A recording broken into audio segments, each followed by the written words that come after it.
Mercy Health Service. Mr. Costin, good morning. Good morning and happy new year to everyone. We have no reports for Cooper Green out of Corner's office. We are Department of Community Service and Workforce Development, Dr. Hamilton. Good morning, Commissioners. We have basically 13 resolutions, and they all pertain to our environmental process. We are required to do an environmental action on every activity that we do. As you know, if any dirt's being moved, we have to do a full environmental assessment, but there's some other type projects that keep us from having to go through that full process. So I want to explain the first one, which is for the Jefferson County Housing Authority. It's a Hickory Ridge Road demolition project. Actually, we have no money in this project, but HUD has basically informed us that we have to be the responsible entity. And this one is classified as categorically excluded, subject to, and basically what that means is we still have to take care of some of the statutory requirements, like check the federal agencies for concurrence, make sure it's not in a floodplain or a coastal plain, make sure there's no issues with environmental adjustment, those statutory things, and there's a specific form that we have to just basically fill out and put in the file.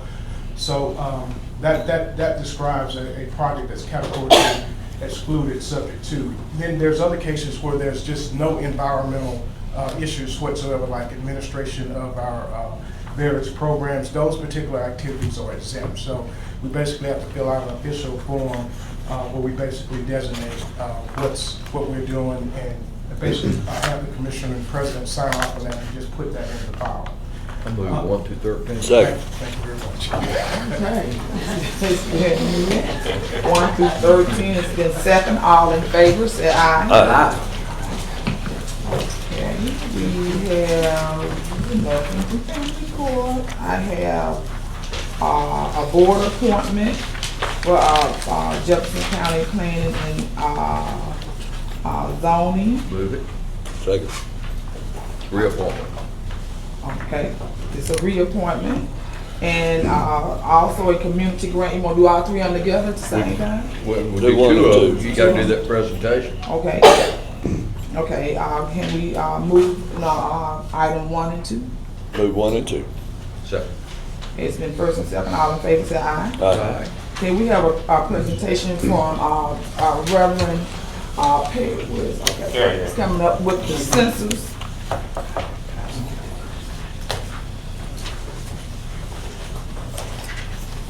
Good morning. Good morning. First of all, I want to say thank you to Ms. Tyson and all of the commissioners for these moments to share about the 2020 census. Of course, everyone at this point should be familiar with the fact that the census is coming up. Census Day is April 1st of 2020. We know that the census is primarily has 2 major concerns. The first one is apportionment in the House of Representatives, determining the number of seats that the state of Alabama has in the House. And the second is the distribution of more than $675 million per year by our federal government. And I'm here this morning to talk about just a few moments about how, as a county, Jefferson County can not only strive to get the maximum population count that we can, but also reap the benefit of that population count. Just for a few moments, I'm sure Ms. Tyson has spoken previously about the complete count committee that's in process and has been organized for the count. The success of the census ultimately depends on how effective that complete count committee is operating in the county. The Complete Count Committee is an organization formed by a state or a local government that's inclusive of the entire community. It should resemble the whole community. The committees are put together first with leaders to organize each subcommittee. And those subcommittees could be a government subcommittee, business, faith-based, community organizations, education. Basically, those subcommittees can be tailored to meet the community needs that the committee is organizing. But the focus of those committees is to encourage every individual to complete the census questionnaire. Say, for example, with myself being a pastor, I can serve with the faith-based community. My first target would be the congregation where I serve. Encourage every member to complete the census form. Then I look at other organizations that are part of my congregation. There may be business owners, there may be nonprofit managers, and so forth and so forth. Get them involved to transition that same message of how important the census is to everybody, because everybody counts. The goal of the census is to count every individual abiding in the United States of America as well as the U.S. territories. That's our goal. We are interested in getting the count, because the count is important for local governments to use. It's important for local business owners to use in decision making. The count touches every area of our life. Our school systems depend on the count because there are many programs in the school system that are funded by federal dollars. So it's important to involve the school system. Every community is involved when it comes down to redistricting on the local level, because the aim of redistricting is what?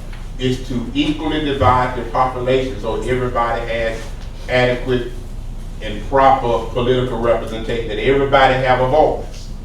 So it touches every area of our life. This census will be unique in the fact that this will be the first time the census questionnaire can be completed online. Starting on March the 12th, every resident will receive an invitation in the mail to complete the census questionnaire. In that invitation, there will be an online link where they can go online either by any type of device, iPad, tablet, PC, laptop, even your smartphone.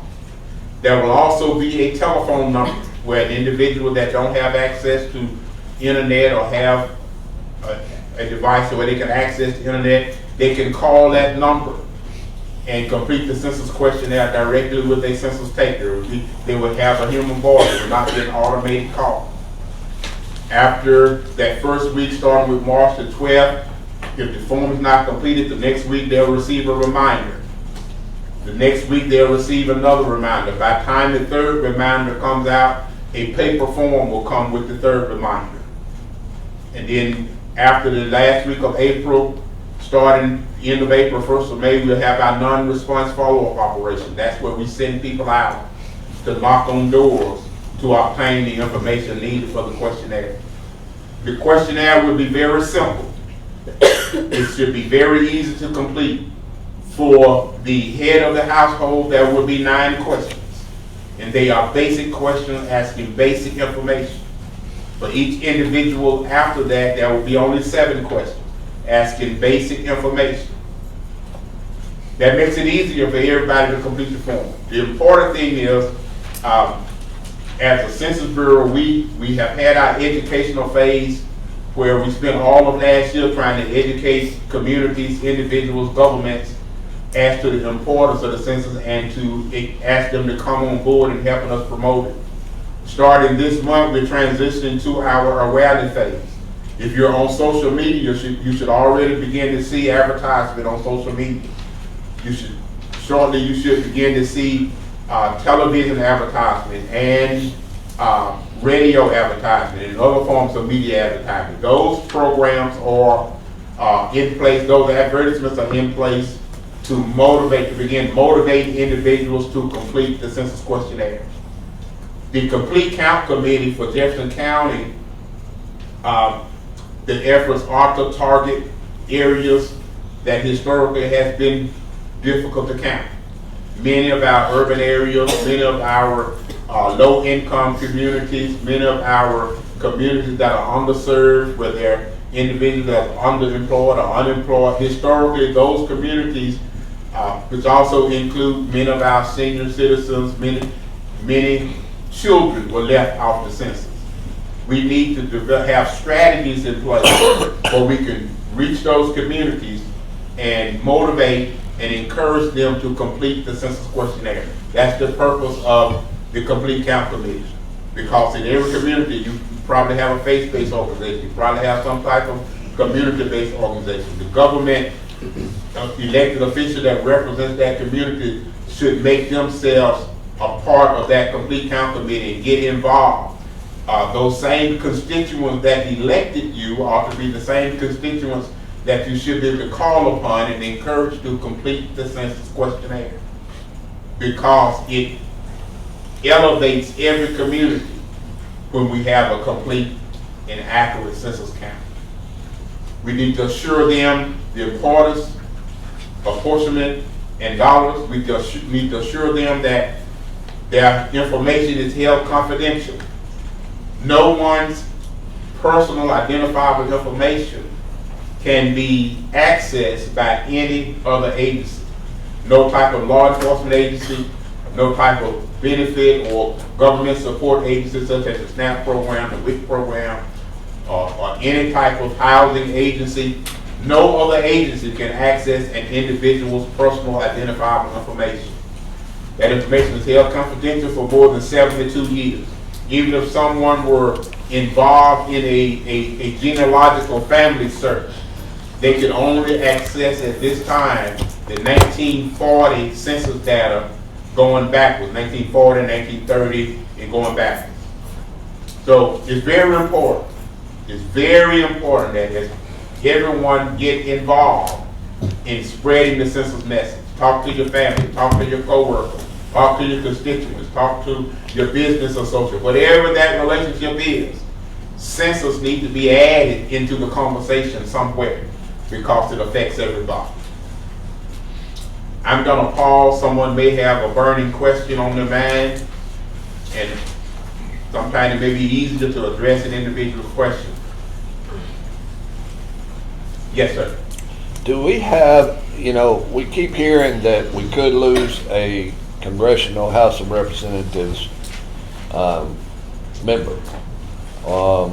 Do we know what a target is that would make us lose that member? Do we have any idea what the numbers would be on that? Sir, I very firmly appreciate your question, but to address that is significantly above my pay grade. I work for the federal government. And I know that's an important hot button issue, and I appreciate the question. But he didn't answer. I get it. Is there something else specifically I can address? Yes, ma'am.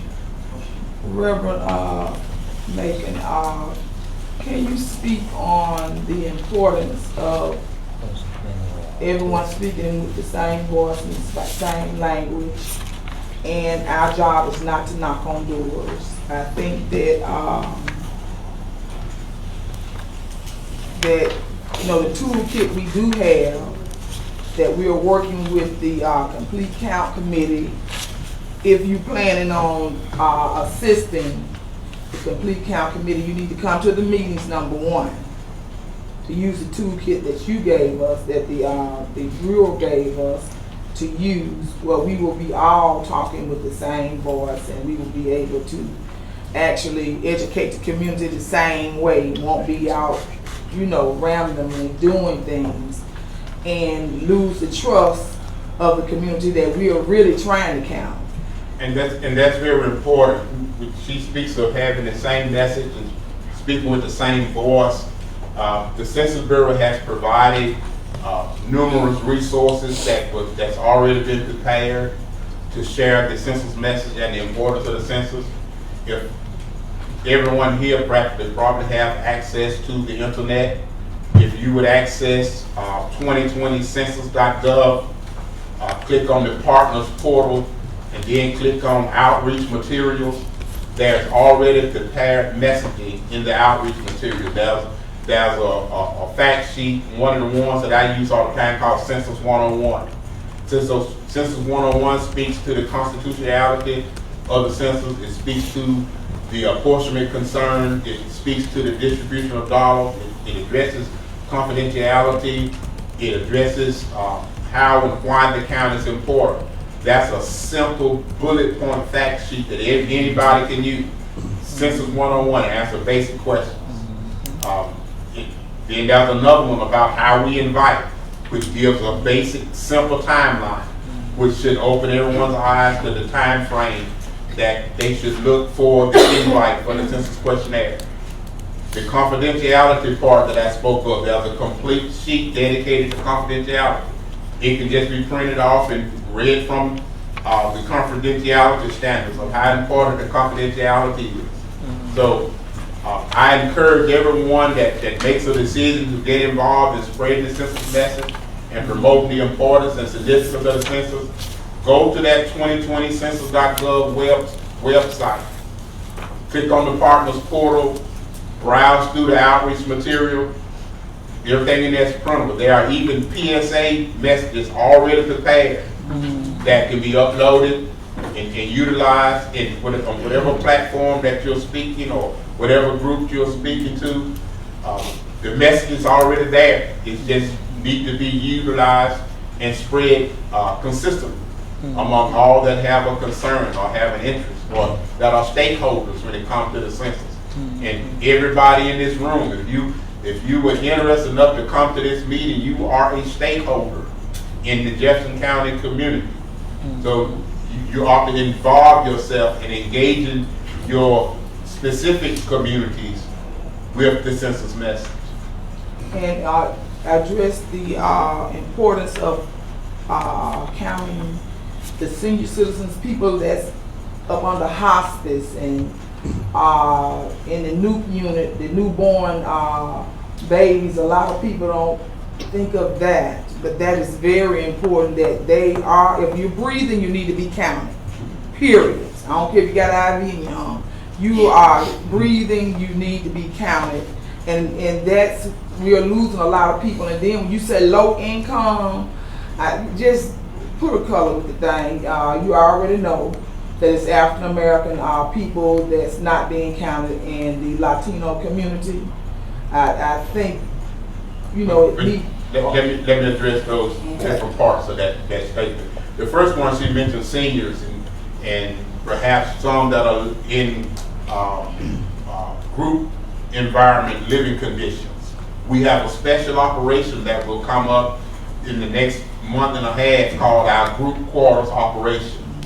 Individuals that live in nursing homes, individuals that are students that are in dormitories on university campuses, people that are incarcerated, people that live in group homes and halfway houses, they will be counted during that group quarters operation. She spoke about children. In the last census 2010, more than 1 million children under the age of 5 were not counted.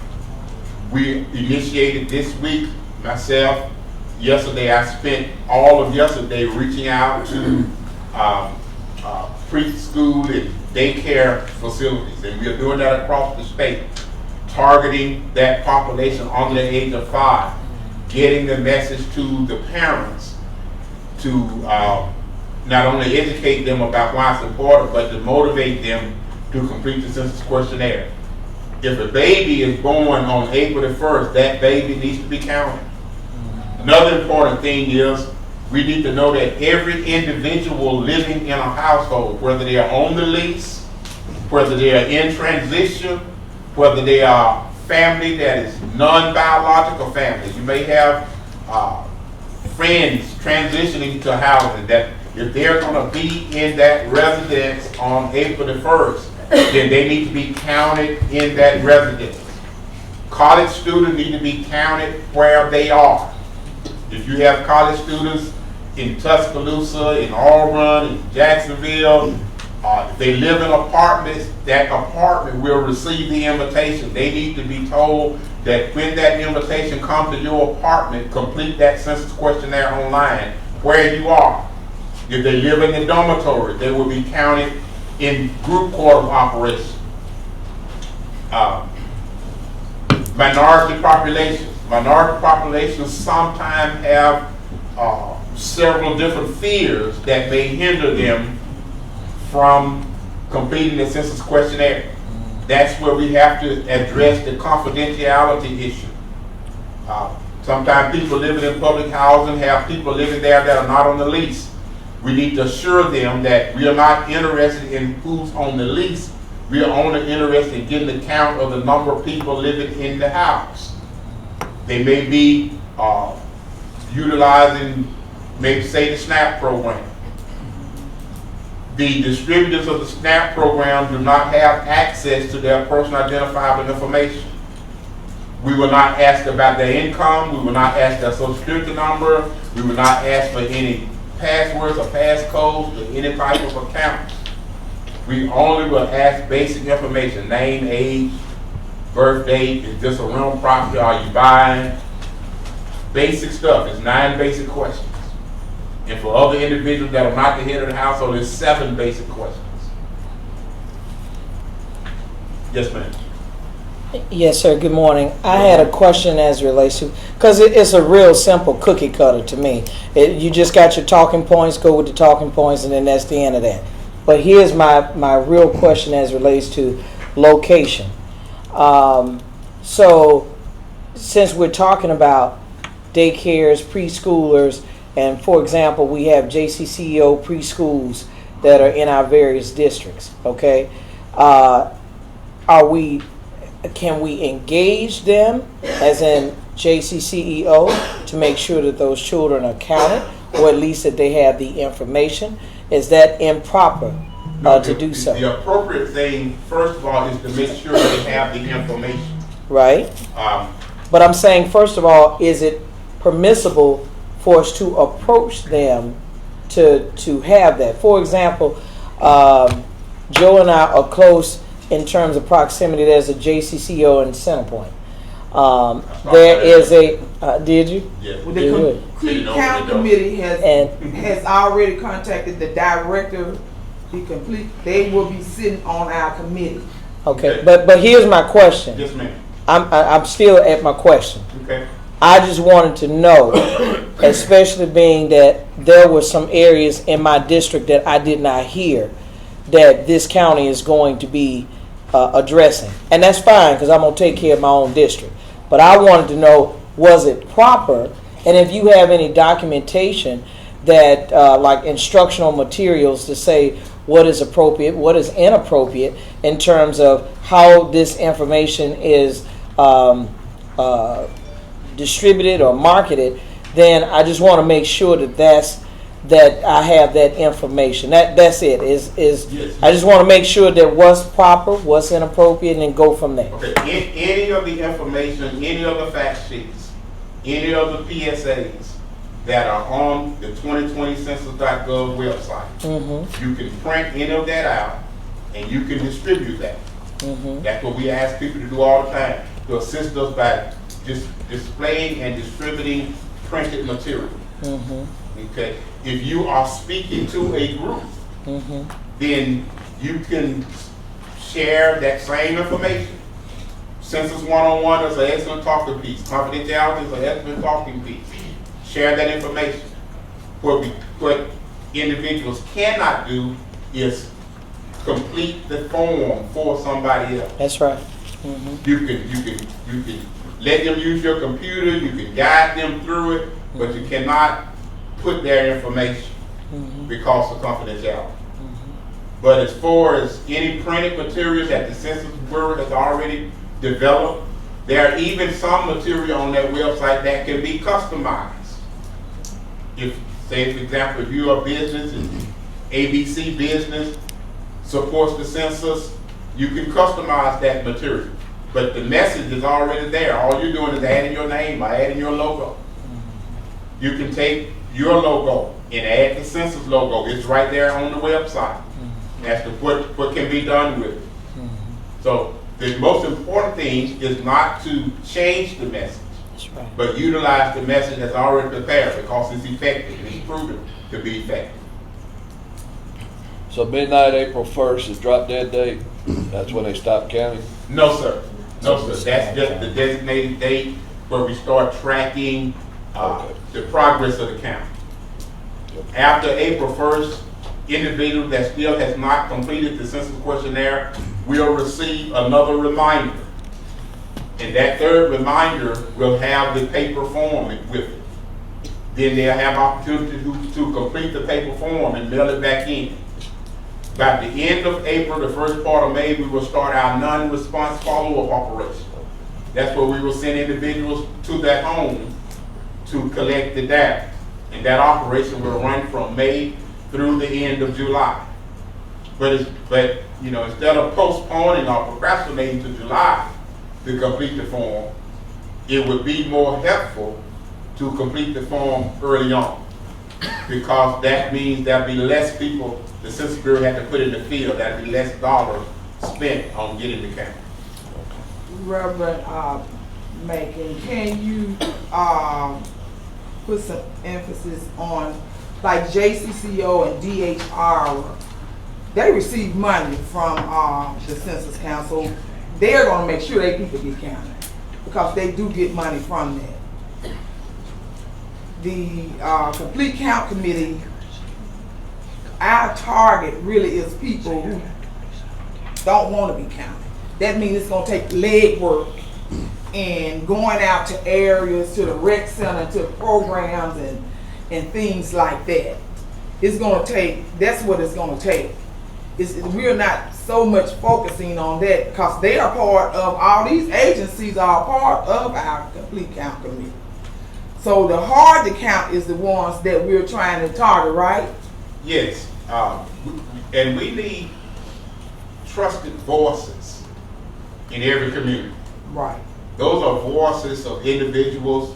It could be an elected official, it could be a faith-based leader, it could be a grassroots community leader. We need people spreading and sharing the message that people listen to. And if you are an elected official in this room, then somebody listen to you in order for you to get elected. And you need to look at those target communities: children under the age of 5, minority populations, immigrant populations, senior citizen population. Those are some of the parts of the population that historically have not completed the form. So take the printed material that's available. Share that message. If you're speaking to a group, if you're part of an organization, if you have a platform where you reach out to people, an email blast, a text message blast, social media page, be consistent with the message, stressing the importance of getting a complete and accurate count. Do we have any other questions? Doctor, we certainly do appreciate you coming, giving that presentation to us today. Thank you so Very much. I appreciate informative. the time and the opportunity. Very informative, very helpful. Thank you very much. Commissioner Tyson, thank you for setting that up. And we will be having a meeting tomorrow.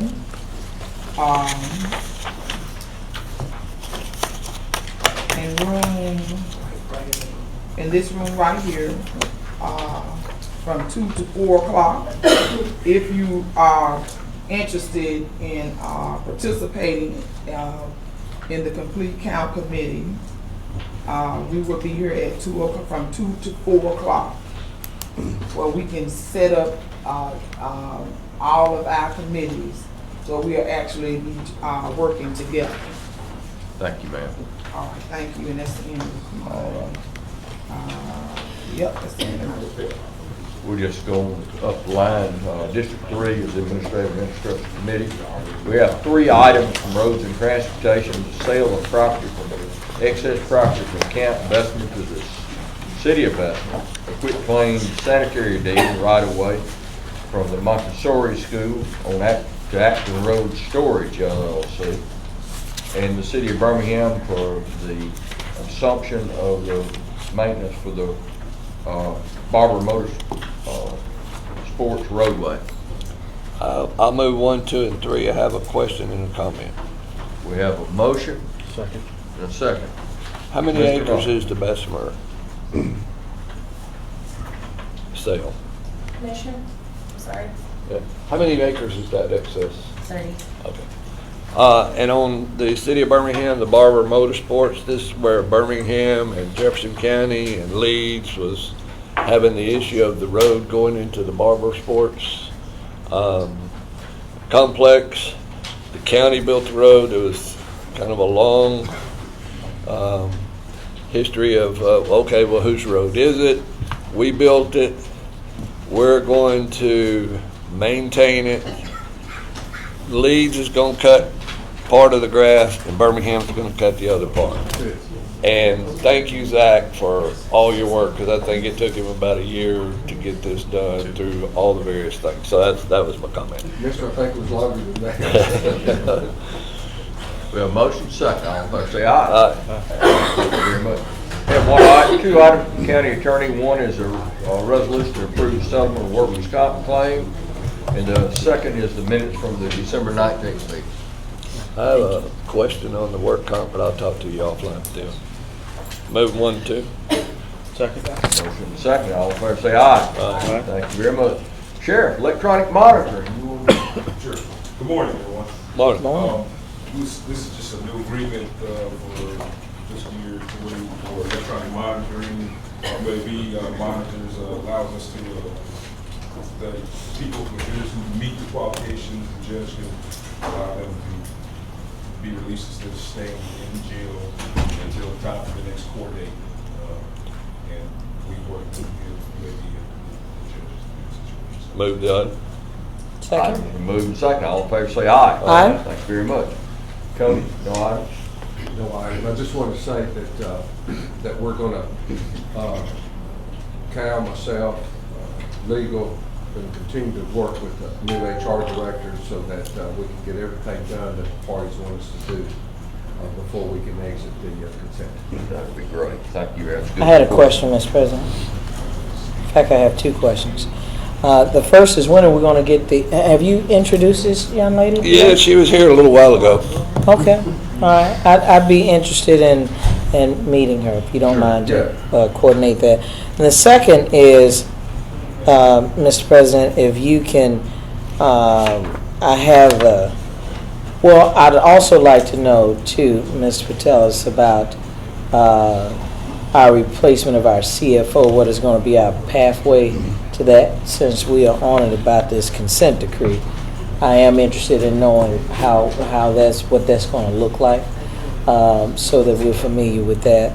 The last thing is, Mr. President, maybe this is, because it looks like you're going to be going into community grants. I am interested in knowing from BJCC, received an interesting report, and this is involving the stadium and minority participation. And if this is not the appropriate time, then fine, let me know when it is in this meeting. And I'd like to see a presentation of where we are, because based on what I saw, I hope that that's not what I really saw. Where did you get your information? I got it from one of the entities that provide minorities for these contracts. If you'll be happy to share that with the commission, we will address it. Be happy to, more than happy You're so kind.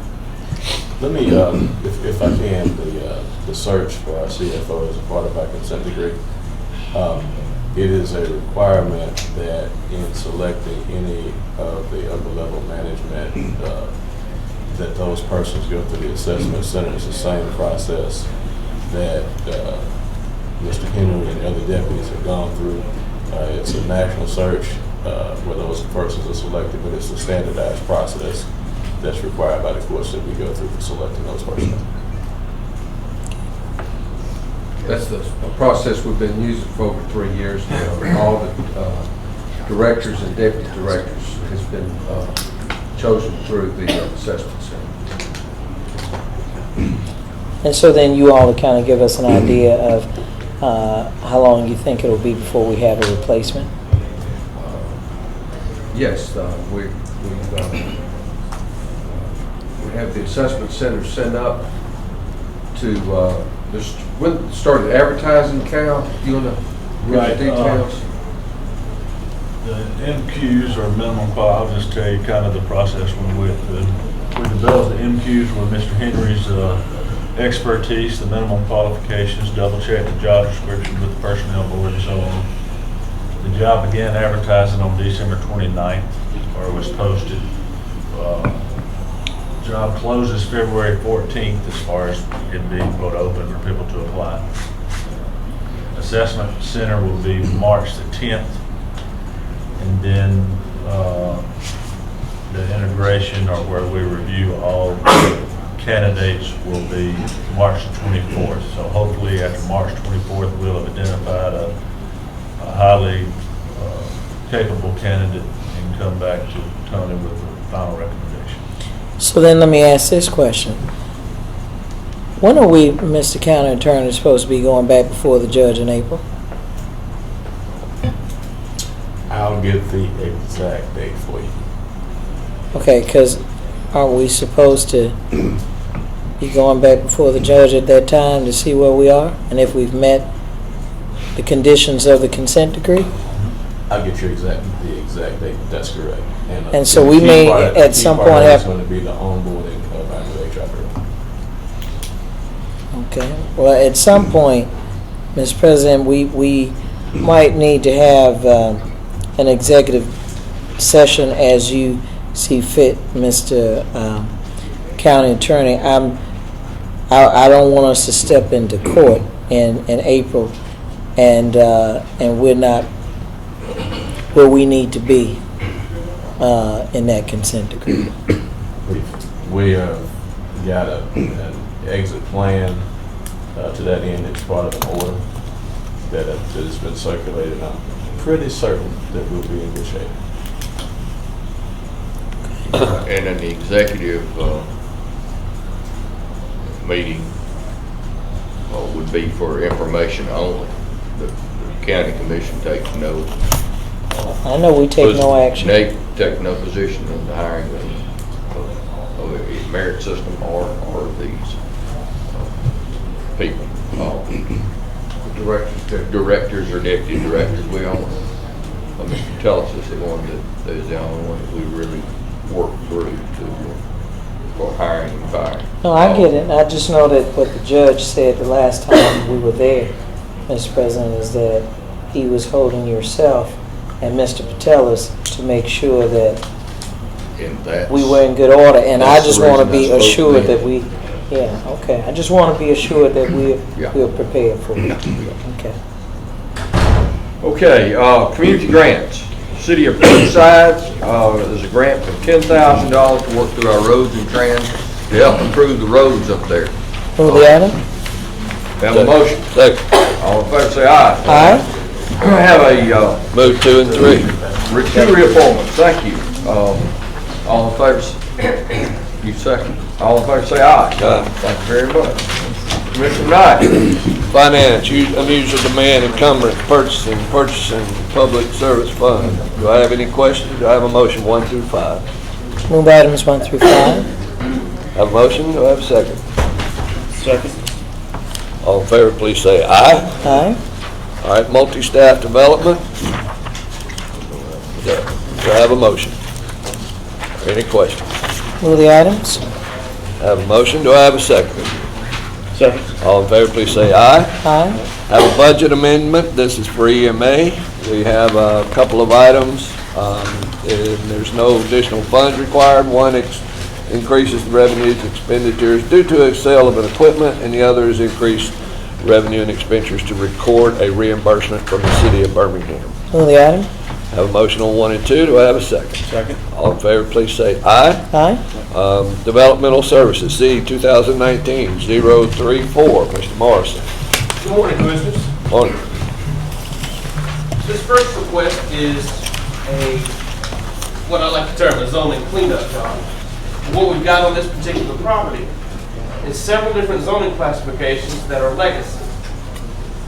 Here we'll put the zoning maps, I'll show you. We've got agricultural, we've got a little bit of C3, which is the zoning that allows for taverns, dance halls, bars, that sort of thing.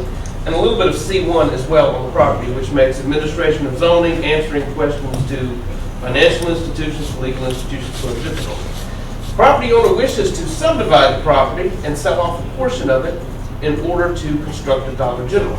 So the end result of the zoning that is being requested here is the agricultural that will be the remnant piece, and then the zoning for the Dollar General will be zoned C1, they're proposed for C1. The Planning and Zoning Commission recommended approval of the rezoning for this to be the end result, essentially, with a covenant for downlighting for the parking areas for the commercial lot. As there's no current restriction on such within our zoning regulations, that's a covenant they require in order to make the development compatible with the surrounding area. As far as rezoning to C1 is concerned, if you'll see on your aerial photograph, you have several businesses right here within this general area. There's a fire station directly across the street. To the north, you have some auto repair, there's some auto parts. There's a couple of record services all along this particular stretch. And where this would come in is right at an intersection with Old Jasper Highway going back towards the residential community of Savory. Again, then this would be compatible with the county land use plan as well. Any opposition? Haven't heard of it. I move. Have a motion? Second. All in favor, please say aye. Aye. Z 2019-036. Yes, so this is a case that we heard several years ago. They have decided to reapply for consideration of a housing development for persons 55 and older. This is in the Grayson Valley area. Several years ago, this case was heard by the Planning and Zoning Commission as well as the County Commission. Planning and Zoning Commission recommended approval. It was denied at the County Commission level. But what it is they've got several units that they're proposing, again, just for housing of persons 55 and older. They'll have access from Grayson Valley Parkway. And if you'll notice in this particular area, what you've got is your businesses that front along Chalkle Mountain Road, and then to the southwest of the particular property, you have a townhome development. In this particular instance, they're proposing a townhome style development for these persons over 55 years old. This is part of the national movement of aging in place. I believe they've applied for one. They plan on applying for some federal funds for construction of these. Again, this is all towards the national movement of being sure that people have housing as they age, and housing that can be accessible, these sorts of things, and in areas where there is a need. The county land use plan allows for consideration of institutional uses anywhere, essentially provided that there's adequate infrastructure. And in this particular instance, you do have a road network that is available as well as county sewer. And then, just like in the previous consideration for the case, the Planning and Zoning Commission recommended approval upon submission of a contingent upon submission of a preliminary drainage analysis and a traffic impact study. Staff is recommending an additional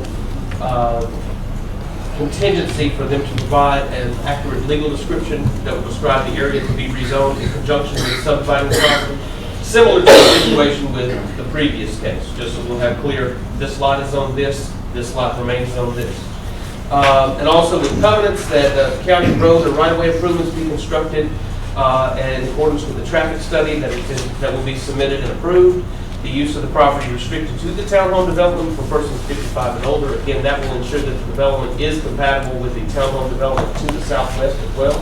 All parking lot lighting, again, should be shielded and directed downward. There is a reversionary clause that is recommended. That is just because simply this is an institutional request that's not technically verbatim compliant with the land use plan, as this area is called for commercial development. And then also the Planning and Zoning Commission wanted the development to substantially conform to the site plan submitted at the hearing, and that the design of the structures be subject to Planning Commission approval. Will the access be from, Grayson Valley Parkway. Not from Chalker Road, but Grayson Valley Parkway. but not Grayson Valley Drive? Not Grayson Valley Drive. No, they're not planning. In fact, the property does not even extend all the way to Grayson Valley Drive. Okay. And is there a light at Grayson Valley Parkway? I believe there is a light at Grayson Valley Parkway. Because I think that there's a CVS and a Jack's, I think, in the corner right there. There's a CVS. And, okay. Yeah, there's an Ace Hardware over there. Yeah. And I think that's about it. Okay. I have a question. Yes, ma'am. So, and maybe I'm overlooking something, but it says that on number 4 of this recommendation, that zoning shall revert to C1 should no construction take place within 3 years. So I'm assuming if they haven't either constructed or completed this project, then it will revert back to its original zoning? Is that what you're saying? And I would be interested in knowing, post Commissioner Knight, once we get past this, I do have a question as it relates to Farrington. And I want to get some insight from you in terms of zoning and some other things as it relates to this property, since it's also in that area. Yes, ma'am. Yeah, and if it means we have to talk offline, then fine, but I just have some. Well, Farrington's not in this area. Farrington's over more. Correct. No, I know, but what I'm saying But I is, understand what you're I'm saying. trying to get how we are meticulous about how we proceed with some things, and I'm just trying to figure out, you still going northeast of Jefferson County, and how certain movement went in that direction, and we had no zoning, no nothing, okay? And so I'm just trying to figure out how one kind of escapes us and one gets on the radar. Yes, ma'am. I'll be glad to discuss that with you at any time. With regards to that situation, I'm, again, just staff planner. I'm not part of the housing authority or anything else, so I can't speak to the specifics of how it's going to work. Only thing that I can speak of in that instance is how the property is zoned. It is an unincorporated Jefferson County. It's zoned R7. It's zoned R7. This is a planned unit development zoning. It was done so in the late 1970s, okay, which means that they are supposed to basically just develop the property in accordance with the plan that was submitted. And in that instance, the plan included multifamily housing as well as single family. Okay? And a portion of that particular property itself includes the single family residences which have been sold off that are along, I believe it's Creek Lane that's in the area. But as far as county zoning is concerned, that's the only thing that I can technically speak to. But I'll be glad to give you some insight or anything offline. Okay. All right, Z 2019-0236. Do I have a motion to move to? Was there opposition? There was not any opposition at the public hearing. There wasn't any opposition at either public hearing when the case was heard a couple of years ago. I did receive an email with some questions. If that turns out to be something in opposition, I will get that information to you.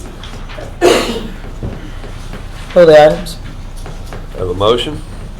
Yeah. Have a second. All in favor, please say aye. Aye. EMA, I have 1, 2, 3, 4, 5, 6 items. Do you have a motion? Move. Move the items. All in favor, please say aye. Aye. General Services, All South Subcontractors, 2121 Rehab, Building Rehab, and BBG&S, Mechanical Equipment Replacement Contracts. Do I have a motion? Move the items. Have a motion? Yeah. All in favor, please say aye. Real quick. Yes, sir? The 2121 building? Yes, sir. I know there's been a whole lot done, and there was a lot of questions in the past about money. Just what this specifically is. You said it's roof replacement on? Yes, sir. Okay. Was that within the original money, or is this in addition to it? Yes. Okay. All right, thank you. All right. We voted on that, didn't we, Millie? All in favor, please say aye. Aye. Aye. All right. The General Retirement System, I have a resolution authorizing military service contributions. Joe, Yes, sir. may I ask general services, general service question? Absolutely. I visited the Bessemer courthouse to pay my taxes, and That's after you protest. you pay them, then you protest them. But that's different. I did protest some, but I was at the wrong place. Jeff, Bessemer courthouse is filthy. there's dust collected in different areas, and I spoke with Mr. Tellis about it, and he said he would view to address it. I mean, it's sad, and I spoke with 3 different departments, and they said they're having to clean up their own areas as far as dusting and trash removal. But if you go in the stairwell,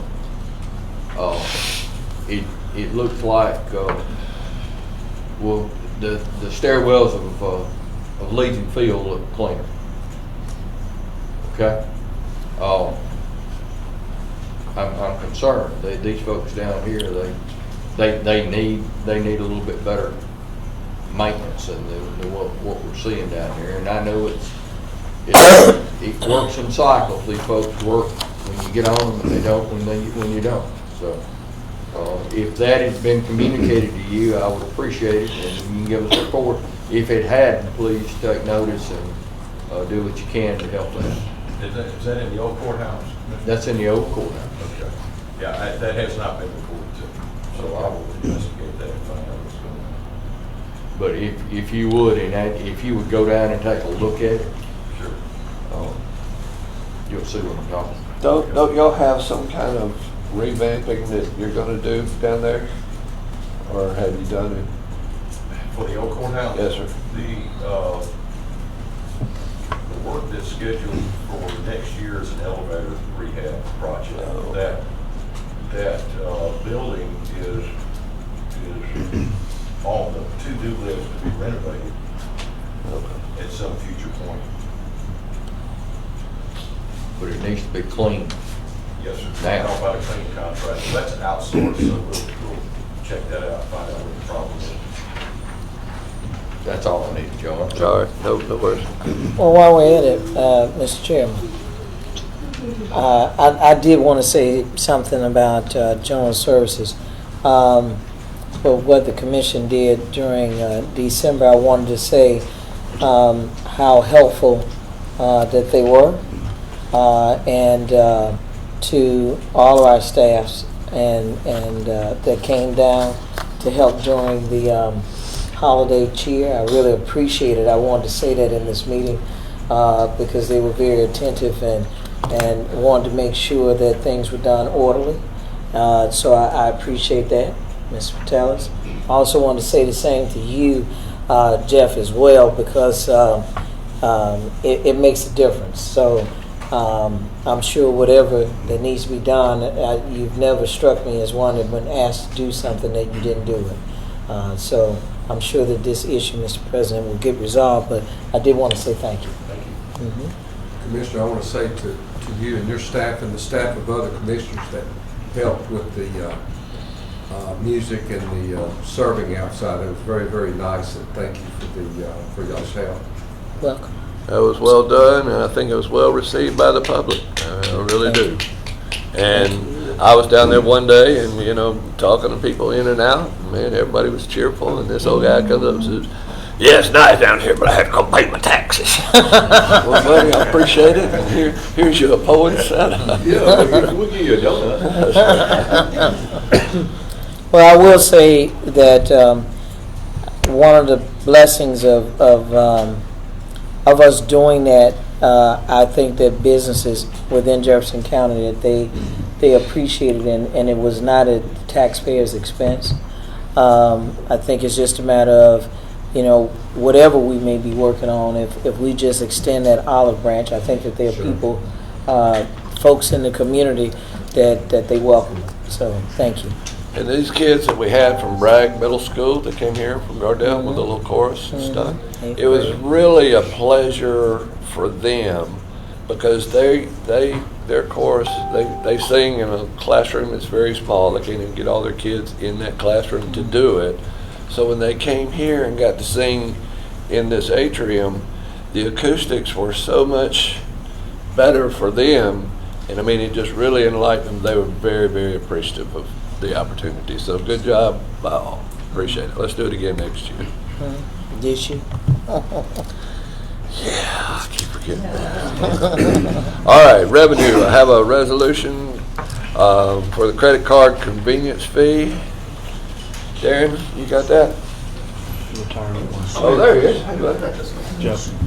Yes, sir. We got, hold on, we need to. Oh, we went over, I'll get back to you. Okay. There has been a significant increase in utilization of credit cards, and debit cards, things, electronic payments over the course of the last several years. A lot of those credit card companies are offering like a 2% rebate and everything else, cash back rewards. And so a lot of people have gone away from using the cash and checks that are now paid electronically. The only issue with that's operating costs for the county and the revenue department as well. We've had to increase our budget over the last number of years. It started out about $250,000, paid for those services about 5 or 6 years ago. We gradually increased that to $350,000. For 2000 and I guess the year fiscal 18, our total charges were $427,000. And then last year alone, we had a major jump. It was $688,000 in that 1 year alone. And we anticipate that this year it's actually going to be close to $1 million. Our October bill was $180,000 in itself for that 1 month of October, which is a pretty heavy month, but still that's a large amount for us. But we have a contract for credit card processing fees with Grant Street. And under the terms of that contract, we are authorized to charge up to 2.35% to cover the cost of the maintenance fees. And some departments are already charging that at their own department level.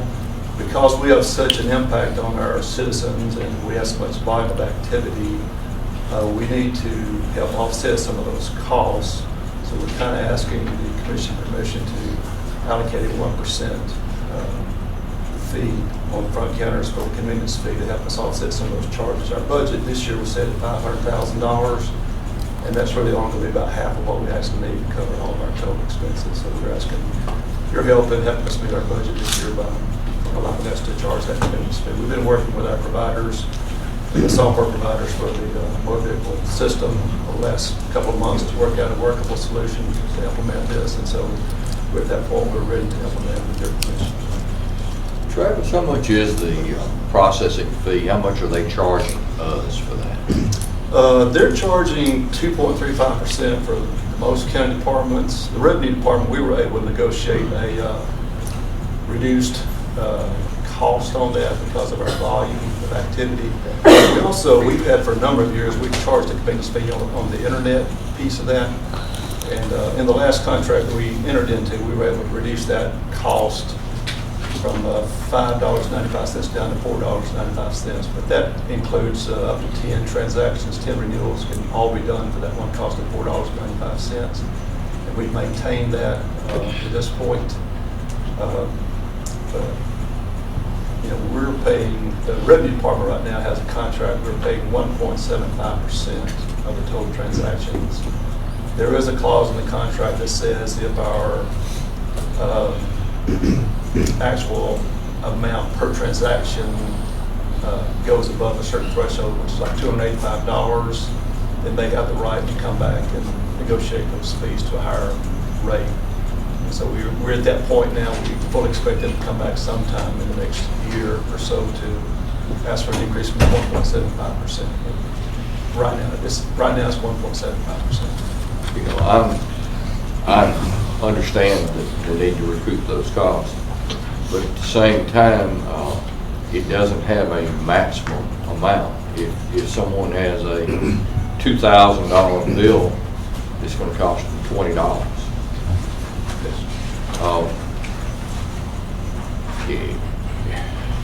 I would be more for if we could put a maximum on it, to where the citizens could understand that it's going to cost you 1% up to the first $1,000 or something like that, where it wouldn't cost more than $10 to use your credit card. I don't know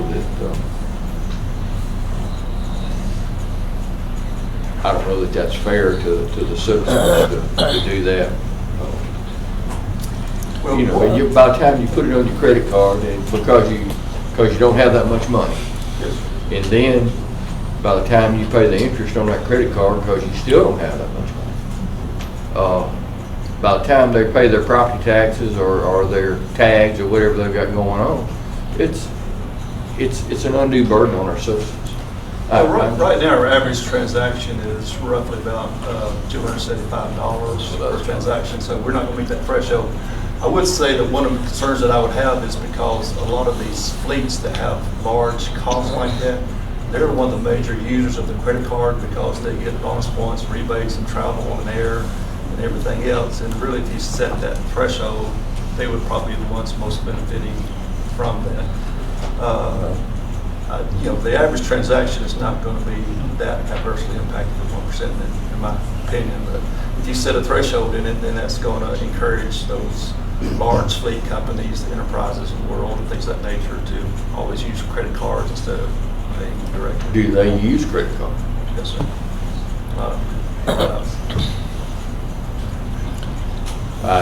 There's a problem there, and I think I don't want to give them an undue advantage, but I don't want to harm our citizens. And I don't know the answer right now. I don't know that that's something that we need to take advantage of right now. Can we look at it? Joe, could you form a committee to look and see in it a little bit better to the benefits and the detriments of implementing it? I understand the 1%. 100%. Or you may want to go to 1.5% up to $10 or something, and exclude corporate. You know, if you excluded corporate, you would make them write a check. I don't have any problem with that. But I just don't want to harm the citizens. Yes, the only concern that I have is that with us, we discussed this a little bit in our budget process, I guess, and that was one of the alternatives that were recommended to us. We've been negotiating with our companies for the last several months to get this to this level. We're already 4 months in our fiscal year. We're going to have a difficult time even implementing now to stay within that $500,000 range. So I'm happy to look at other alternatives and discuss those. I just wanted to let you know that we'll probably have to come back and ask for a little bit more money in our budget to get us until that implementation phase, until we can determine exactly how much that will benefit us moving forward. Your finance here. So here's, I don't know what we're missing, but it says convenience fee. That means that it's optional. It's not mandatory. And personally, I had to go downstairs to get my license renewed, and I don't carry cash. And so I can either walk to the ATM up the hall and pay them whatever money, or I can be able to utilize a debit card, which if the county is smart, the county will figure out a way how to charge a fee for using your debit or credit card, and that can provide us with an additional revenue stream.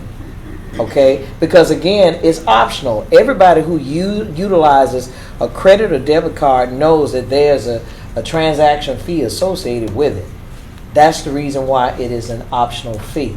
And as you were talking, the first thing I thought was that, yeah, we cover the cost now, but let's figure out how we can turn this into an additional revenue stream, because the ATM is making money downstairs, and any other entity that wants to make it convenient for its customers are going to figure out a way how to do what we're not doing.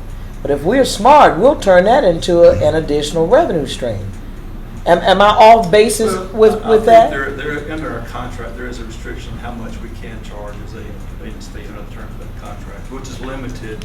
And also the state statutes limit us to, we can't charge more than our actual costs Sure. for those credit cards. And so the maximum that we could charge, and some of the farms again are charging that 2.35% to cover their entire cost.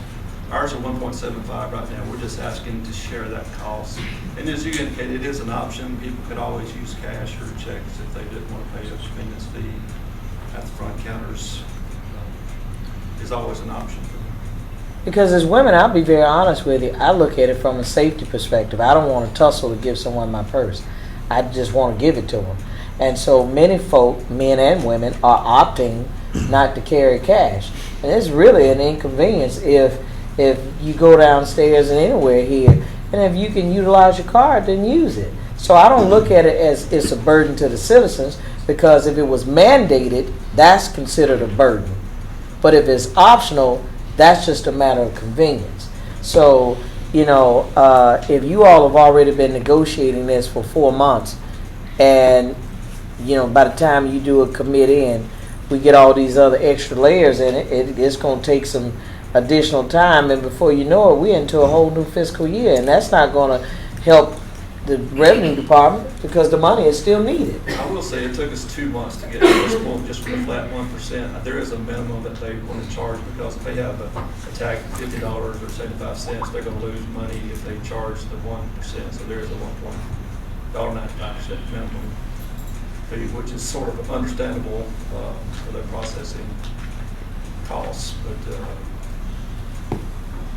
we need to find a way, I guess, to do this. And you're right, in fact, that it took us 2 months to get to that point. We start putting other caveats and options into that. It's probably going to push it back another 2 or 3 months probably to work all that out, because it's not just the credit card company processing, because we're still working with them to figure out how much are we going to pay, how are we going to work that out versus what they keep. And also it involves our motor vehicle system, the ID code that actually maintains our system. There's programming required for those types of transactions to record the transaction properly, record it on our records, the record keeper. Just out of curiosity, my last question would be, is it the consistent behavior of the public to use either debit card or credit card? Vast majority of them use credit card more so than the debits. Debits are popular. There's been some issues raised with the security on debit cards, and some of those have been compromised in the past, which for some reason they're a little bit more easy to compromise than credit cards are. But a lot of them are using credit cards because, first of all, it gives them, they don't have the cash immediately available. They've got that opportunity, I guess, to use the credit card and pay it back over a period of time. Also, the rewards factor that they get back, cash back rewards or travel rewards, things of that nature, is an incentive for them sometimes to use a credit card as opposed to a check or cash. And also it is protected by the bank. So in the event that something happens with your card and it's compromised, it's on you to prove it. But if it's on the banking institution, then they're more than likely going to spend their resources to recoup your money. But I mean, to me, Mr. Chairman, it's an option, and I just think the longer we wait, the more it's going to cost us, because the fee obviously is still going to have to be covered. Am I right or wrong? It will be. Okay, so it's just out of our operating budget, or we get some sharing of that cost from the citizens. And today your request is to share in the cost, not getting additional funds out of your own departmental budget. Am I correct? Yes, that's correct. We're trying to offset some of those costs that we would normally have to pay. If we can allocate that 1% to the citizens, then we'll already have to cover the other half of that. I guess it would come directly out of our budgets, and that help us reduce our costs. Stay within the budget. What other departments currently take credit cards? I know general services takes credit cards, environmental services takes credit cards. I think they could probably. Development services does as well for us. Do y'all charge a fee or a convenience fee for all of them? They do. Whatever the county currently allows, I believe, is what is coming through for us. It's my understanding that all departments are charging that 2.35% other than what we haven't implemented any convenience fees. It's political. We don't really want to do it, I guess, but at the same time, there's limited revenue available, everybody's restricted budgets, and there's budget constraints that the county has to operate under. And we're just asking, we want to allow the opportunity, and it is a convenience. We want to allow them that opportunity, but in order for us to stay within our budget, stay within our guidelines, be compliant with the budget that we should be getting, we need to allocate the costs, or otherwise we'll have to come back and ask for additional funds to cover it.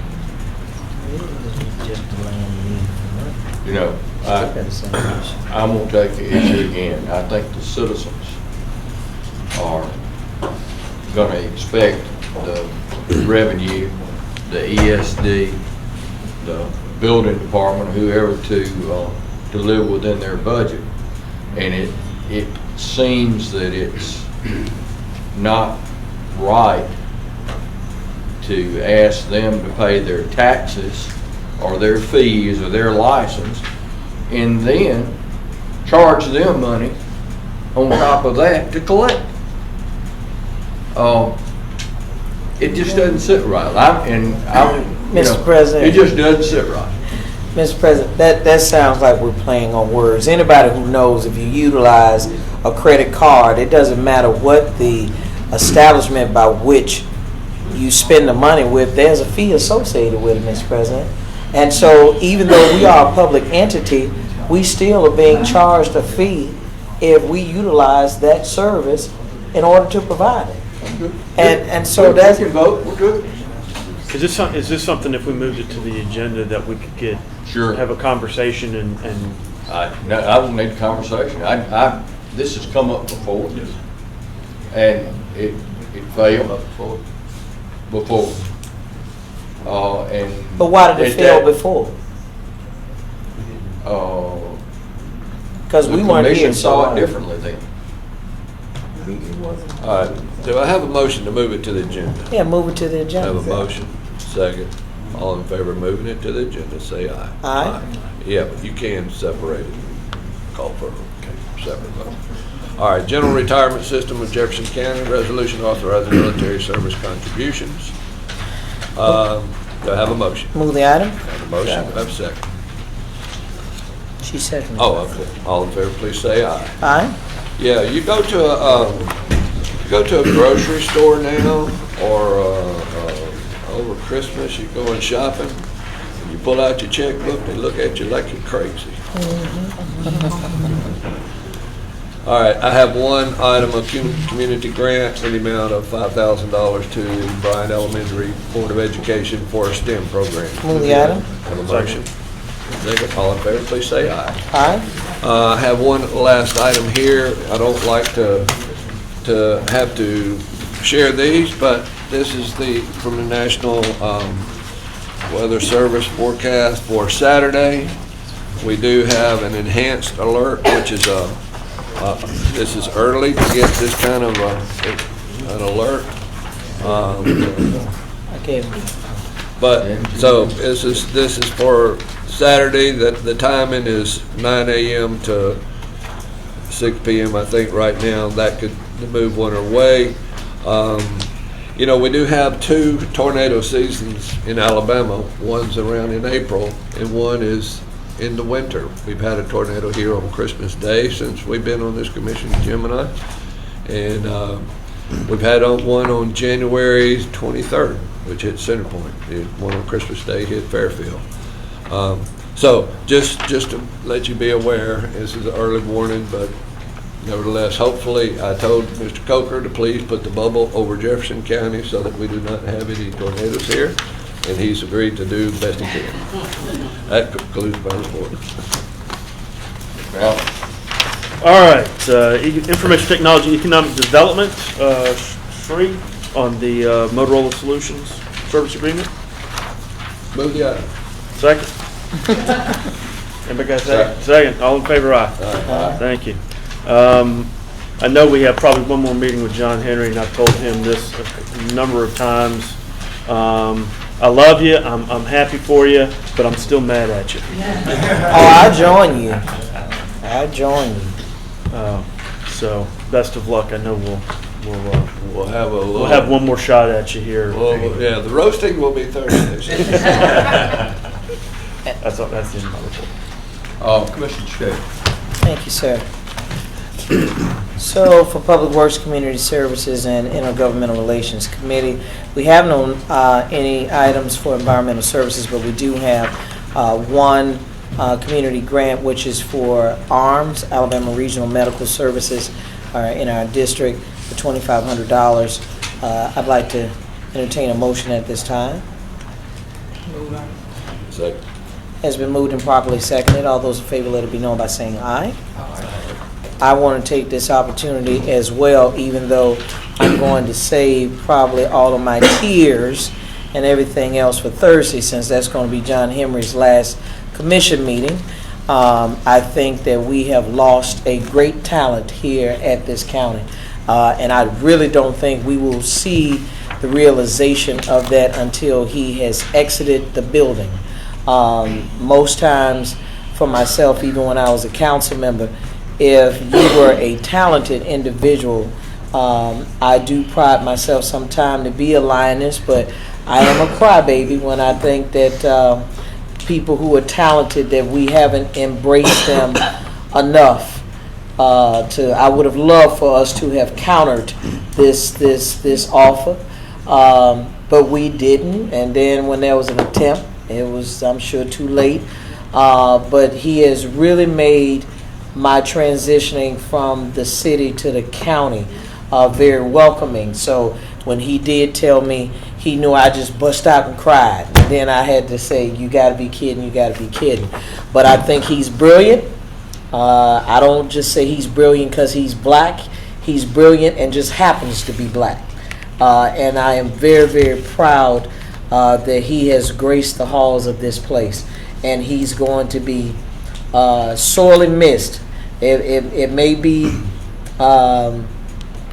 I'll reserve my comments because I know if I get too emotional, I'm going to say what I really think and be less diplomatic. So thank you. Not about him, but about this whole thought or thinking I have about it. Thank you, Commissioner. You're very welcome. I'm gonna send that to my mom. Well, it wasn't about you. Yeah. Commissioners, we have one more item that I'd like to present to you business. It's a community grant program for the Roar Foundation. It slipped up on us, and Mr. Tellis and I are It's been with through it. the system, Mr. It President? is in the process of going through the system. You know, you said you didn't like that, but we're going to be just and gracious towards you anyway. Well, I certainly Because appreciate that's what you that. said you didn't like. And Mr. Patelis, do you want to? And I'm making a mental note, so when it comes up again, you won't call us out and make us feel bad. And you and Mr. Patelis will do the same courtesy to any of us that if it doesn't make the agenda. If it's in that, or if it's the commission's pleasure. Oh, we can hold no, up. we never have a problem with it. You had a problem with it. Okay. And so we don't have a problem We're new today. business. Second. And I'd also like to make a request, and Mr. Patelis, that if any commissioners would like to participate in this, the Roar Foundation, the Radiology Oncology Advanced Research, and the UAB doctors would appreciate that also. We have a motion second. We have to You said- unanimous consent. Unanimous consent was that, Unanimous was what you were consent. saying. Yeah, And you already seconded. You You second. Either way. Uh-huh. Aye. All right, and unanimous consent, consideration of one item of new I moved business. the item and I'd like to add $1,000 out of my discretionary for that. So we have a I'll motion. second it, second, give 1,000. and 2,000. Motion in two. Well, your money. So, 1,003. I'm talking about for you though. I know. We brought it up in your mind. all right. So we're all in favor of considering the one item of new business? Say aye. Aye. Any opposed? That's your, move this to the agenda. A motion? We already, I thought that's what we did. Okay. I thought that was pretty good. Okay, good. All right, Do it that- again. with that being I said, take 1,000 back. No. I know that the Royal Foundation appreciates that, and thank you. Who's the honoree Benny this year? Shield. Since you were last year. Jimmy Corkins, they're staying with Greeks. I don't know what's up with that. Did you say we're adjourned? I did. Good. Chris, is